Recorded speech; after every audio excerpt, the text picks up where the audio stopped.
First challenge is penalty shootout, where we put influencers and the fans and me, the host, Cecil G, against each other to see who's really about this ball life. Wait, I'm taking one. Don't rob me. No, I'm taking one. Go on. Here we go. Oh!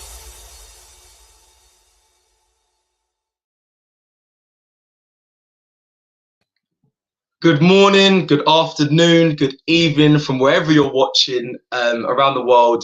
This is the Daily News Show. You know what it is. Myself, Cecil G. And yeah, more than everyone that's watching, it's freezing down here in the UK and down south. It's cold today. I woke up, I didn't want to get out of the bed. But we're here. We've got topics to discuss. You know what time it is. Before we get started as well, I want to let you guys know that you can get your videos sent into AFTV Your Voice at gmail.com to have your say on AFTV. We're getting your fans' opinions ahead of Wolves game this Sunday. I'll play the video right at the end so you guys can find out how to do that.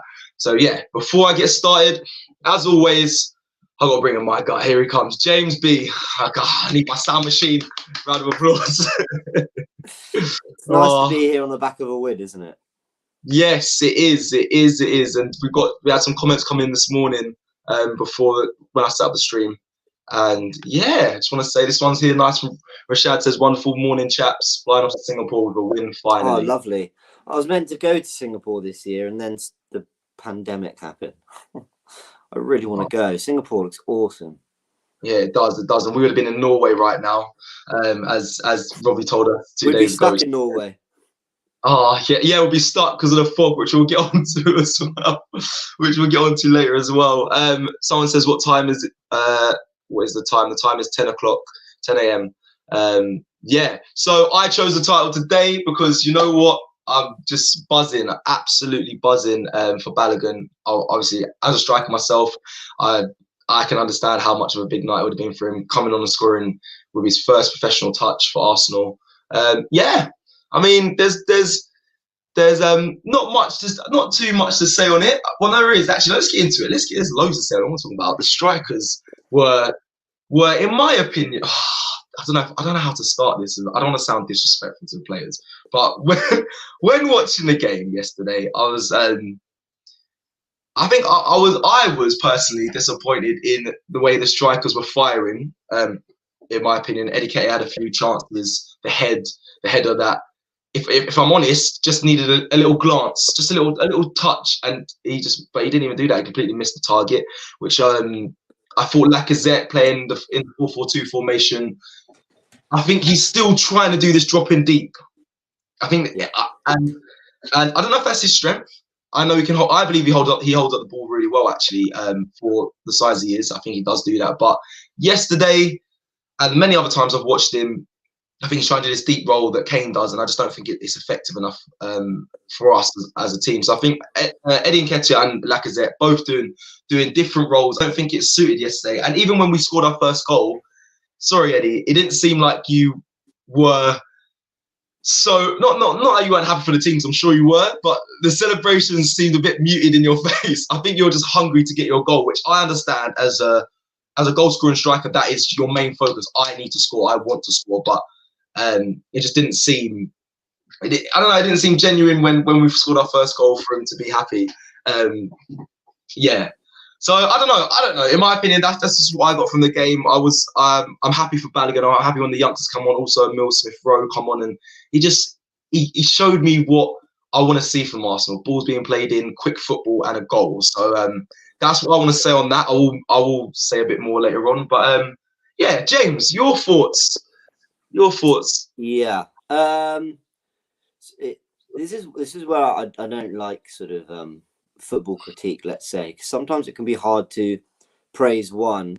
God, this is that does make me laugh. This is Balogun. I don't know. Are we all getting it wrong? Balogun. No, it's Balogun. I don't know. Yeah, anyway, yeah, sure. If someone could like phonetically spell how we're meant to say it, but look, I was just saying it is hard to praise one in Balogun without criticising Nketiah. I know most people can say, well, that's not true. You could just praise Balogun and not say you're bit on Nketiah. But I I think part of the reason why we were impressed with Balogun's cameo, not just the goal, but actually it is because Nketiah struggled quite noticeably. Yeah.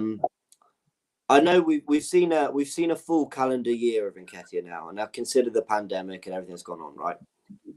He's looked to me like he's a very good poacher. No one can deny that actually he knows where the ball's going to be. He gets in the right areas. He's very instinctive. His finishing's okay. It's not amazing. It's not bad. He's an okay finisher. He gets himself into good positions and he scores goals, and credit to him. When Balogun came on, I just felt like maybe this is a bit over the top. He seemed to give us another dimension up front. There was one moment where he came short for a throw-in and he held the ball. I don't know, it wasn't a throw-in. For some reason, he found himself out on the touchline and he protected the ball really well. Then he rolled the defender and won a free kick. Oh, yeah. There's really little things like that where... Yeah. Yeah, it's little things like that where he uses his strength, his skill, his intelligence, and wins a free kick. You're like, I really like that from my strikers. That is, it's just really little things. I don't feel like Nketiah really did that yesterday, and I don't really even feel like Nketiah's been at his best this season. But it is hard for him. He's very young still. We said on our build-up show yesterday that young strikers have that a little bit longer, I think, to develop, because typically only one striker will play in modern day formations. So Nketiah's having to wrestle with Aubameyang and Lacazette for those spots, which isn't easy. Now maybe Balogun. So how's he going to find consistency? I take all those things into account.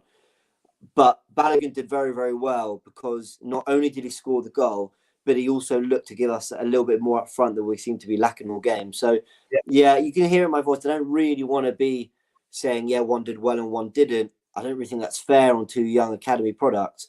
But I do think it is important in context as to why also we thought Balogun looked quite good. Do you know what I mean? Yeah. Am I being too harsh? I'm sure the comment section will tell me. Yeah, I'm gonna actually probably be a bit more harsher. So, but before I'm gonna be honest, before we get there, I'm just gonna take these comments to bank so we can answer them afterwards. We have a super chat. I wanna bank this one. Avshek Sukraj, thank you very much for your comment. Should Balogun start against Wolves? Bank it. We're gonna discuss that, and then this one straight underneath it. Grumpy Doctor, you guys think the 4-4-2 gonna work in the Prem? I wanna get to that. So remember that. We're just gonna take this super chat because I've read it already from Blitz Monster 1, who's a regular as well. So thank you for your super chat. I'm just finding it. Give me 2 seconds. Here we go. Blitz Monster 1, thank you very much. You're a regular. Nketiah is finished. He's been given chance after chance. If you're a decent striker, especially when you have that free header on a silver platter, you can't finish that, you're useless to us. Balogun over Nketiah. That is harsh words. I'm not going to go that deep, but I'm going to jump in. You can't say useless. You can't, because the reason you can't say useless, not as a protective fan, but because we've seen him play well and score some important goals in times where Arsenal needed it. He was the one who started up front at Southampton last year when, the team were kind of struggling on the ropes. Lacazette wasn't really at it. We had 2 defeats on the bounce, and we got a good win there. He was a big part of that. He scored the goal from pressing from the front. He also scored the winner against West Ham in the second game of this Premier League season. He's not useless, but he's lacking confidence. But it is more noticeable because of what Balogun did. That's kind of the honest truth, really. Yeah. I think and also in England, you can't take away Nketiah's scoring record. So I would definitely not say he's useless. However, I'm gonna put it in a football.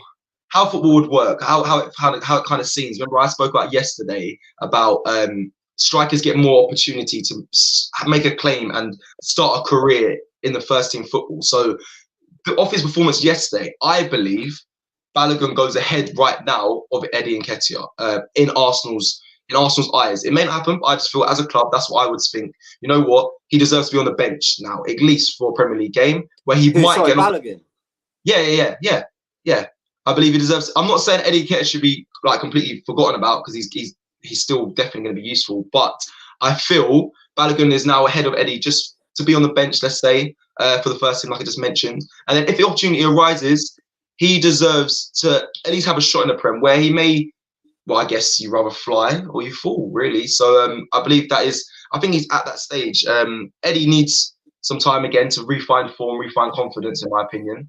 And Balogun, like you said, mentioned there, I think he's more the player right now that Arsenal need in the sense of dynamism and like he runs in behind, he can drop deep, he can protect the ball. He does a bit more than what Eddie does right now. Don't get me wrong, I am not dismissing all of what Eddie's done for us. Like you said, it's important games he's scored. We've needed him. But right now, Balogun, I think he's coming on, scoring with his first touch and involvement in 11, the starting 11 for Arsenal. It says a lot, do you know? It's also worth pointing out that everything we keep, forgiving Lacazette for when we're saying, he might be struggling because of the system and he's being asked to do very particular things by Arteta, blah, blah. Nketiah could be suffering from that same thing.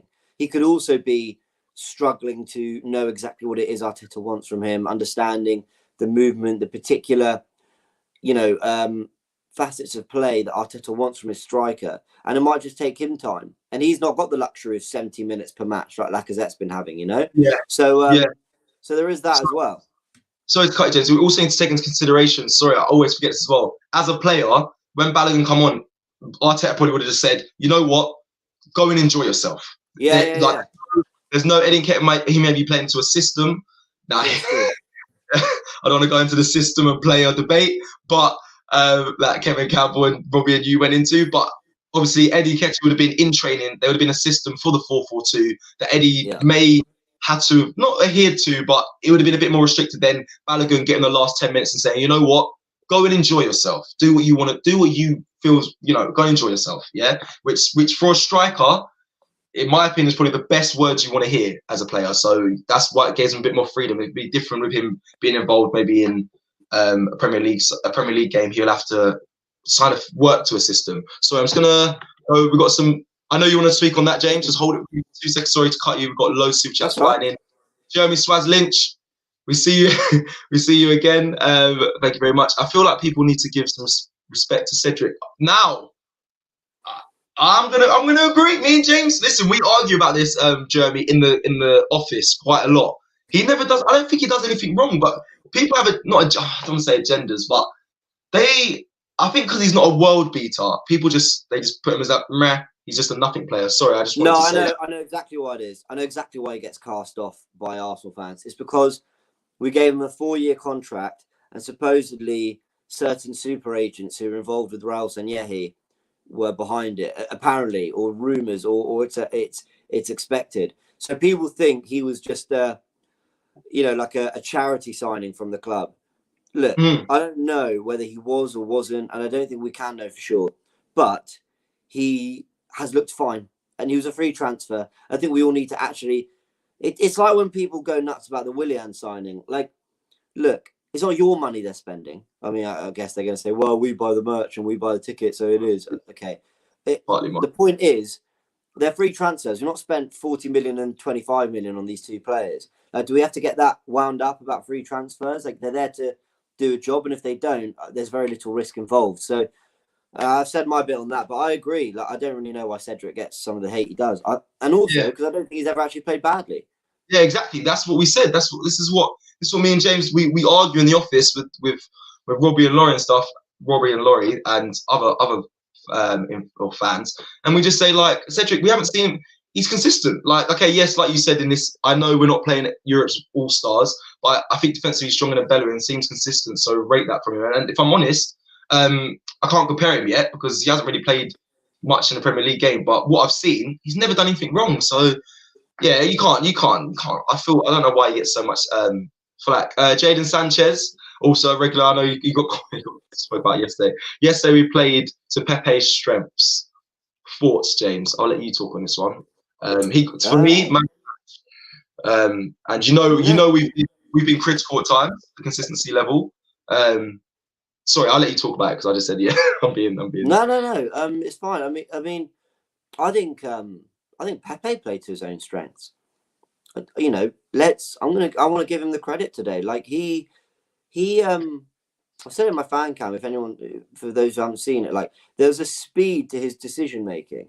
You know, we know he can beat a man. We know he's got a good shot on him. But I think what divides sort of the players who pull it off and those who don't are the ones who hesitate. And Pepe has looked like a man who has hesitancy in him. But last night, it looked like he got the ball and he knew, I'm gonna beat you. I'm gonna get around you. I'm putting this in the box. I'm gonna cut inside. I'm whipping a cross in. He made his decision before the ball came to him, and he looked much sharper. He looked dangerous. Yes, you've got to consider the opposition. Oh my God, if I had a penny for every time I said that. But people will go, it's only Mulder. Yeah, well, I know. But You got to play who's in front of you, so right, and they're clearly not a bad team, as you know. Anyone who's watched the stats show will know that their European record's very decent. Yep. And also we can see that they can play. That they're all right. But Pepe looked very good, and he needs more. He needs more performances like this. But he was very good. Right, really good. Yeah. Like credit to him. Credit on him, not so much Arteta, I think. Yeah. I'm definitely not going to say my mind's fully changed. I haven't got a Pepe agenda, but yesterday he was exactly how he should be when he comes back and makes his claim to be in the starting 11 again. That's exactly what I want to see from him. And in the office made a good point yesterday. He is the only player in our team right now that can do that, cutting from the left and wrap it in the top corner on his left foot. I don't think there's anyone else in the team that can do that. Aubameyang does it from the other side very well, but with his right foot. But he's the only one that can do that. I think he needs to keep playing to that strength. So thank you, Jaden, for your super chat. We're still flying through. Mark T, thank you. We see you every morning as well. Thank you. And Nketiah needs to call it down. He's done so well in the under-21s for England. Agreed. Relax and just do his thing. Balogun is good, but he needs more experience. More experiences. Now, that's it really broken down. Nketiah, again, James spoke about it. He's been useful for us. Again, in England, under-21s, his record is second to none. And he is young. Yeah, and he's young. He's still got time. I still think Nketiah needs to work on stuff, but I suppose that's what you expect from a young player. Like, they're not going to come out flying and be consistent like that. He needs to obviously work on certain things, and that comes with what you just said there. He needs to relax and just focus on himself. Balogun, very young still, well, 20, still kind of close to the same age, but has things to work on and needs more experiences to work on those things. Mark T, can't agree more with the comment. I just need to go back to the questions that I said bank. The 4-4-2 formation or this one, as Oz22 says, the 4-4-1-1, because we set up in a 4-4-2. That's what it was on paper. However, I believe we played a more 4-4-1-1. I'd agree. Yeah, Lacazette was dropping deep and Katie was playing on the last man to say. My thoughts on it, never really been a fan of the 4-4-2. I have, but I feel for the Premier League, it's a dud formation. I don't think it would work against the way how leagues move forward. I feel like unless you have a goal scoring striker and then someone who works to the strength of holding up and bringing him in, 4-4-2 doesn't work unless you have that. And you can say, yeah, Aubameyang can do that, Lacazette can do that, but right now they're not doing it. So I don't feel, for us, the 4-4-2 is the right formation for the Premier League. I think for the game against Moldo, it was fun. But I don't know, James, thoughts? I don't know any teams that are playing the 4-4-2 that's working really well. In fairness, Southampton are one. Southampton play the 4-4-2 a lot, and they've been soaring. Yeah, it's a funny one, isn't it? Because yeah, I don't love the 4-4-2 either. But there's something I quite like about Lacazette dropping off Aubameyang. And actually, those two had a really good combination back in the Emery days. Maybe there's something in that. If we lined up with Nelson and Saka on the wings, because Pepe's suspended, not because I have an agenda. The amount of times I've got to explain that, Seth. If you had Saka and Nelson on the wings, with Sabas and Partey in midfield, and Laka and Oba up front, but Laka dropping off, so it was more like a three-man midfield. I quite like that, you know. I would be prepared to be quite patient with that, actually. It would be the role. Do you remember? Right, actually, this takes me back. Do you remember me and you were having a chat? I think it was on our build-up show, and we were talking about the 10, because you wanted to see Pepe in the 10. And I said, well, the 10 is basically one of two positions. You're either a striker who's dropping deep to get the ball, or you're a central midfielder who's getting into more advanced positions. Because when you don't have the ball, you've got to look like one or the other. You either go press with the other striker, or you drop and you make a condensed 3-man midfield, okay? Yeah. So if you have Willock, it's that 3-man midfield option. But if you have Lacazette, you do press from the front, and it does look more like a 4-4-2. And I think that's where, you know, Arteta's got that toss-up in who plays in that role. Because I think he's seriously considering Lacazette for it. And I think that might be why he took him off. I actually... Willock's not the finished article. He deserves a run. He deserves some time. But I don't think anyone's sitting here thinking he's the finished article yet. So there is room for Arteta to still tweak with that position. And maybe Lacazette is the answer if you put your Saka, Nelson, Aubameyang around him. Maybe. Yeah, or he'll maybe. be rubbish. I don't know. Yeah, I'm just gonna go back to my 4-4-2 thing, because I just think 4-4-2 is for boring teams. But I've just realised watching Arsenal at times currently it can be quite boring. We need attacking football. We need to be going forward faster, and that's why I feel like keeping a formation of the 4-3-3 or 4-2-3-1 is better. But Balogun, blood clotting. I like that. That's gonna be troops screaming that from all the way across the waters. But yeah. So I just feel, I don't know. I just want to see attacking football, and I feel like the 4-4-2 doesn't bring that unless you have, I don't know, that's it really. I just want to go to the question that we banked as well. Will Balogun start against Wolves? Obviously, the highly doubted. It's very unlikely that he will start. It'd be nice to see him in the squad. I don't think that's a lot to ask, but I tell you what, Arteta's pushing hard for this 9 subs thing again. The 5 or 9 subs on the bench thing again. And then we might start seeing more of Balogun. I tell you what, there are a lot of youngsters who'd really benefit from that. Because if we go 3-0 up with 10 minutes to go, suddenly you're giving Premier League minutes to Smith Rowe, more to Nelson, Balogun, right? Or do you think he fills the bench with the defenders, Salibas, the Maris? I know. I mean, he might be thinking, you know what? I need more people to come on, or like make the signings in January. Like, do you know what I mean?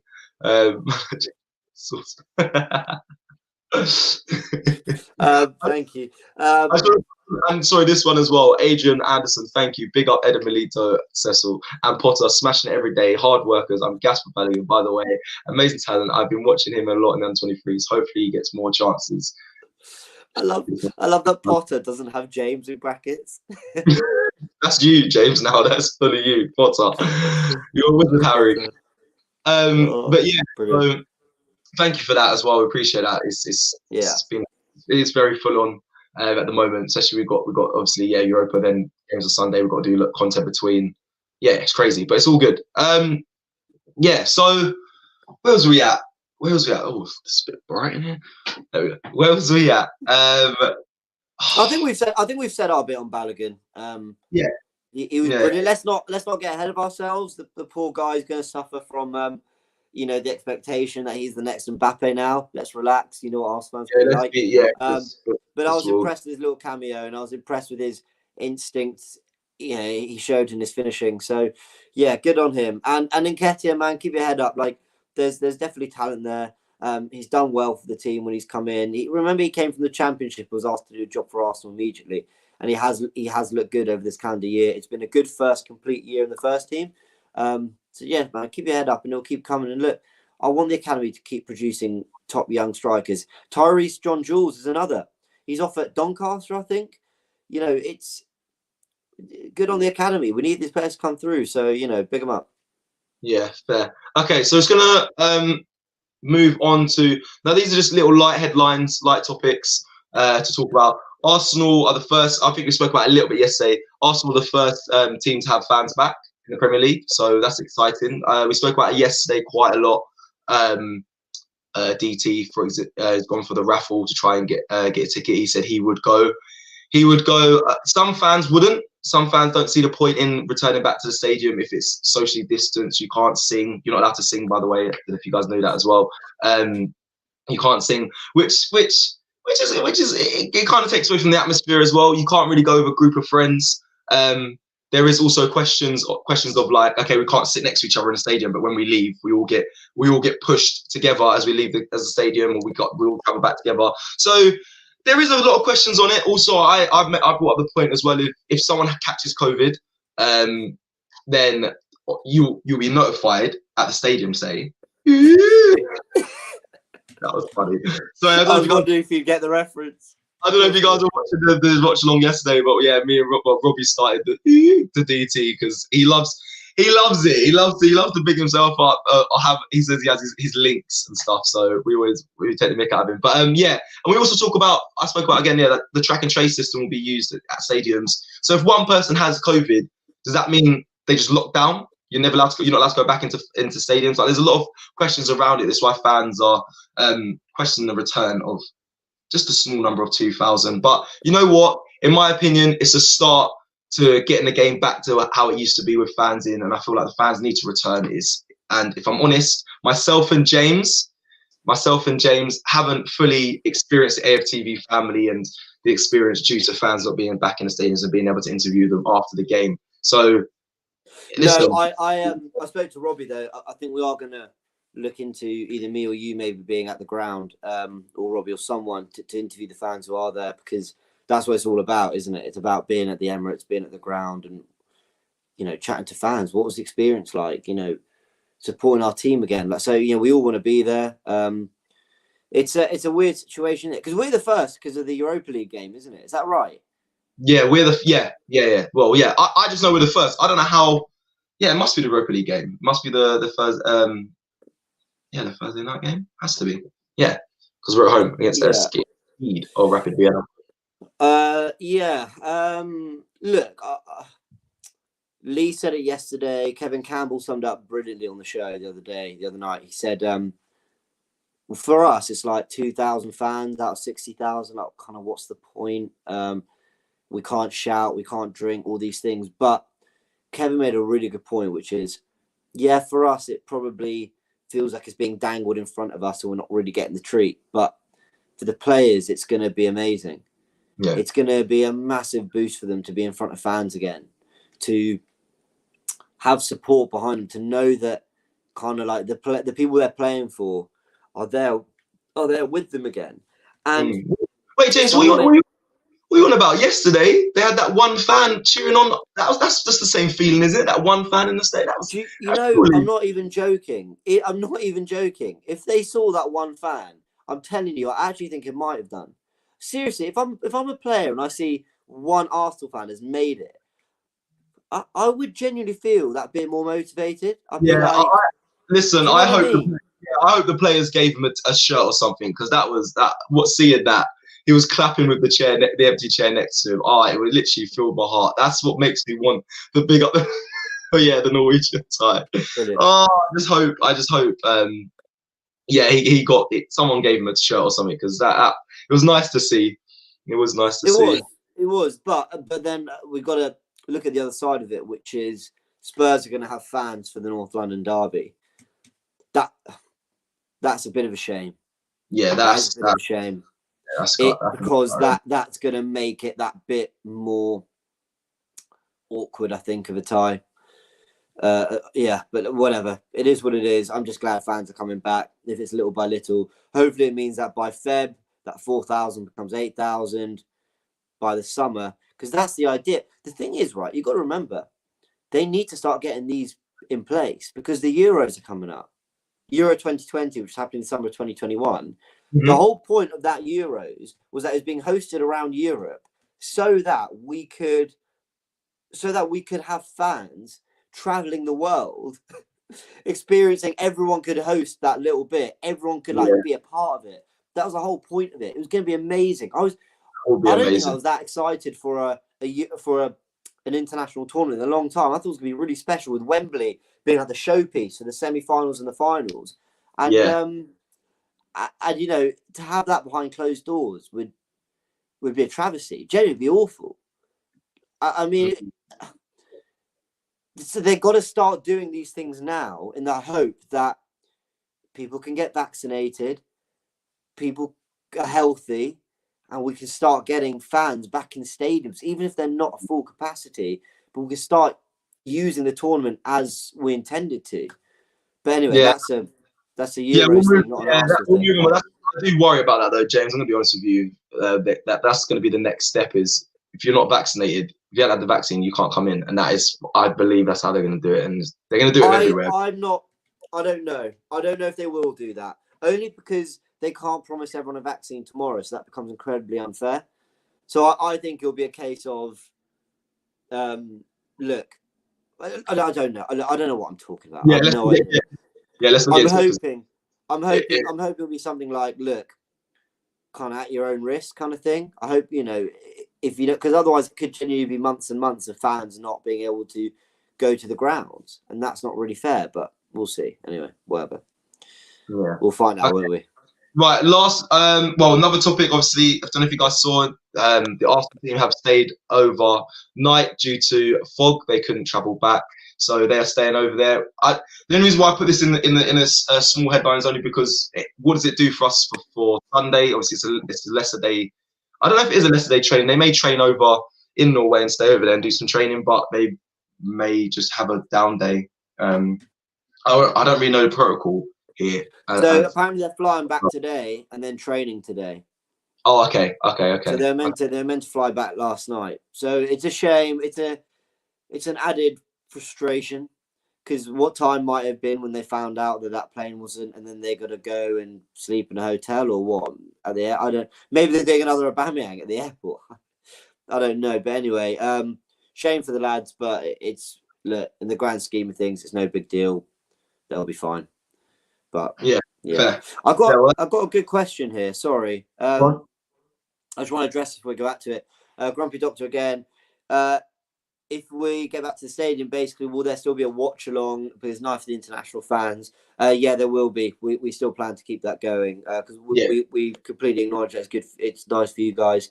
So yeah, we will make sure that's still happening. Yeah, I enjoy the watch alongs as well. I enjoy having like the group in the studio, and we just reacting to the game. Same with what we do before we had this job role. So yeah, no, that should still be there. So, and we'll probably be doing fan cams from the ground as well. It'll be like a hybrid. It'll be a mix of both. Because obviously Robbie's extended out and Don Robbie's extended the team. So don't worry, more content, more everything really to come. I was going to move on to the last topic, which we kind of touched on. Pepe, man of the match. I know we spoke about Saliba and he wanted a pay cut. He will take a pay cut to leave in January, but we're not going to talk about that today. We're going to move on to Pepe and the man of the match of yesterday's performance. Very simple. I said it. There's not really many players that can do what he does, is when he cuts on the left and wraps top corner. For me, he had a great game. He looked more confident. I think do you know what?